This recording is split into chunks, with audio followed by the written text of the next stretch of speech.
Hey guys, a few years ago I posted a video about cheap bead roller, whether it's worth buying or not, and in that video I showed how I upgraded one, and to be honest, after I upgraded it, it worked pretty well, but that was at my workplace, and now I got one for home, and this as well I want to upgrade, and I have some different ideas how to upgrade it and a little bit more upgrades than what we had at that time. And since I'm gonna be doing it anyways, I'm gonna make another video.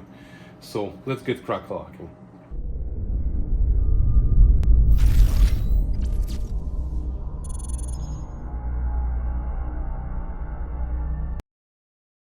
So first of all, let me explain what the problems are that I experienced with that at work. And even after the upgrades, I still had problems. So first of all, the biggest problem of all is this. It's unacceptable that these arms can move like that, because when I put tension here, let me demonstrate. So when I put pressure on these, they tend to shift from each other. So you see when I start going, you see how this one goes that way.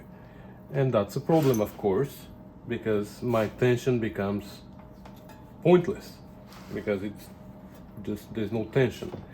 And especially when I turn, look how much they shifted from each other. You can see it here.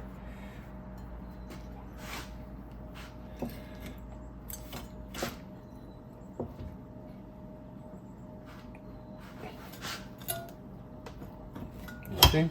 And I know guys that you're gonna tell me that these are shearing dies, but these I actually rounded and I stepped them like this, so I can still use them as step dies, but I can adjust the step and I can make shorter turns because they're so narrow. So I know that these are not meant for this job, but I adapted them to make this job. So anyways, that's the first problem that I see here. So that's the main thing that I want to deal with.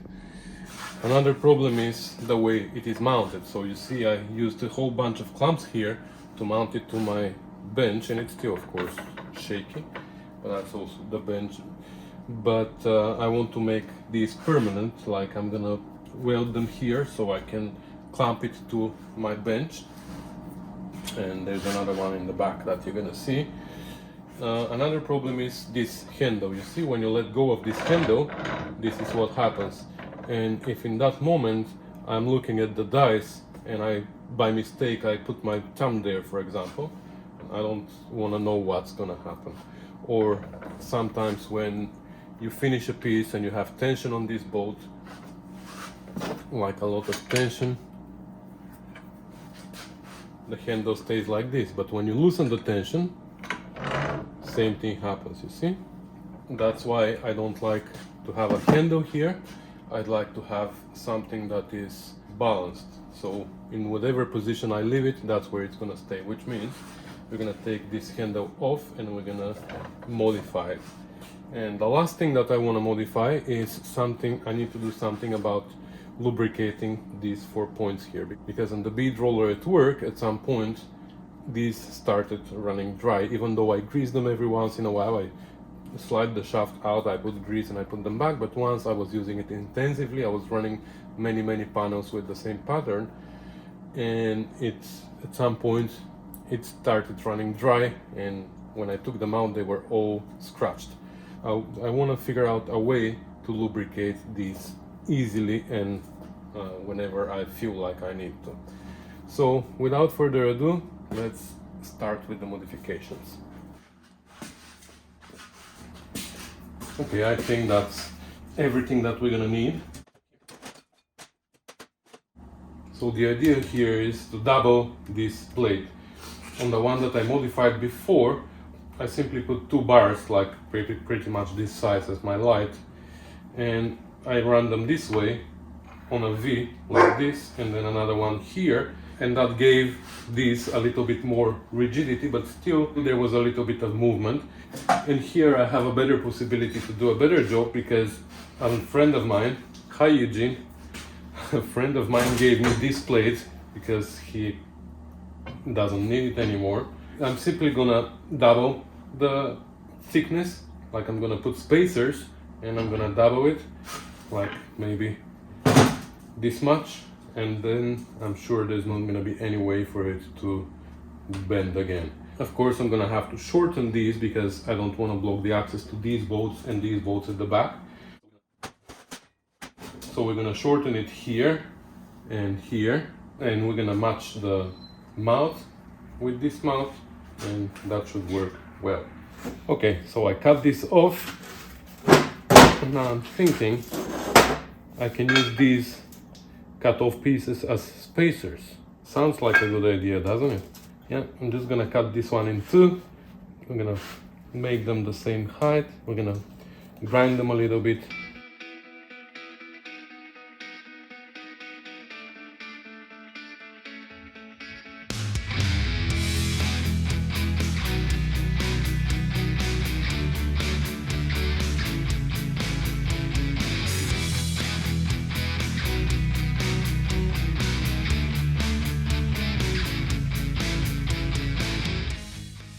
Alright, they're welded together, and actually this is like pretty solid construction. And what I realized is I don't even need this. I was gonna weld these here, so I'm able to clamp it. But what I realized actually is I left these holes here on these pieces, and I can drill holes through my bench, and I can just put a bolt and bolt it to my, or if I want I can even clamp it like this, you know, like this, or whatever I want to do. One thing I realized also is that when I remove the bars, when I remove these bars, this hole is actually through. So this is a good opportunity for me to use this hole as a grease hole. I might just drill the bolts all the way through and use white lithium grease with a straw that I can run through and just spray inside. So that's what I'm gonna do. I was gonna stow a grease nipple, but I don't even need to. Alright, so one is done. So what I was gonna do was I was gonna bolt it here, like with a nut underneath so it is solid, and use my drill press. But unfortunately I can't find a nut that's the appropriate size. I could use one of the bearings, you know, where this bolts to, but actually I found another solution.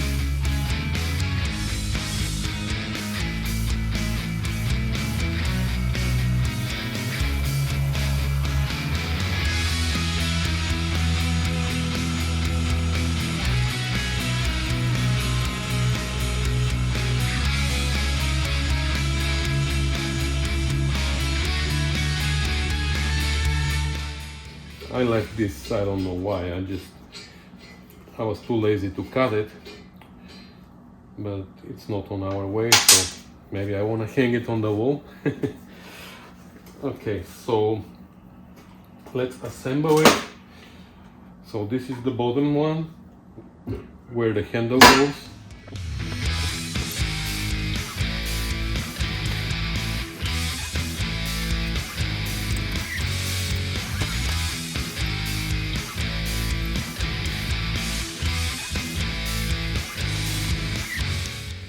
Now this is a problem too.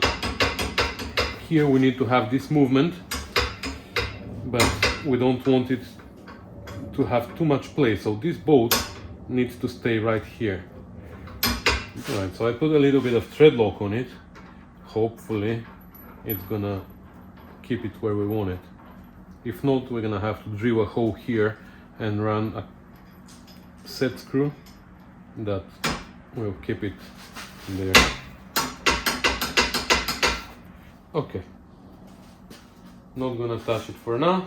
So now let's do the handle. Oh, that's heavy.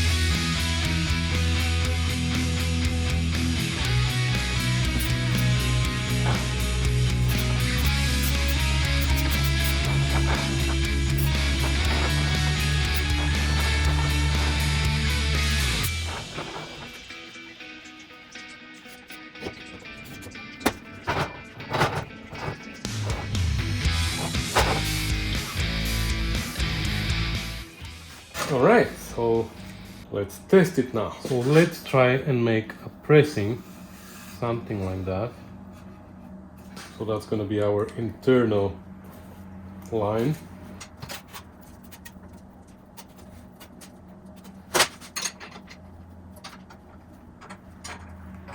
That's the other thing I want to do here, a handle, so I don't need to use a wrench, but that can be something else.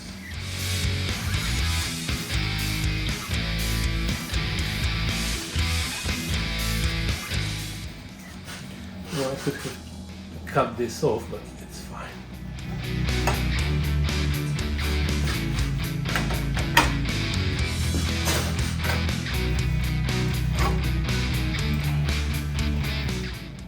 Not moving at all here, you see?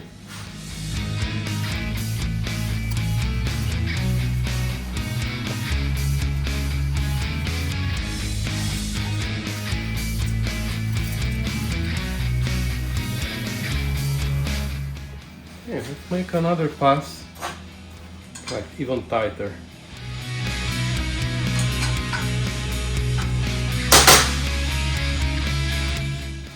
Should let me cut this off now that I have the chance.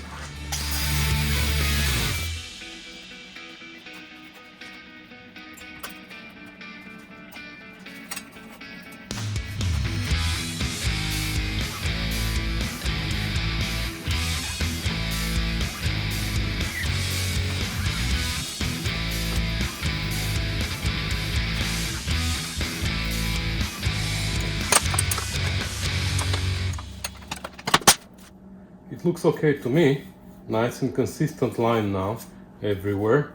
So these still, if I force them hard, have a little bit of play, but and this stays where we stop it. So I'm happy. The only thing is we need to make a T-hand over here, but that's not so critical right now. So mission completed. We're gonna put it in good use. If you want to see what I'm using it on, that's what I'm working on right now, 1966 GT6.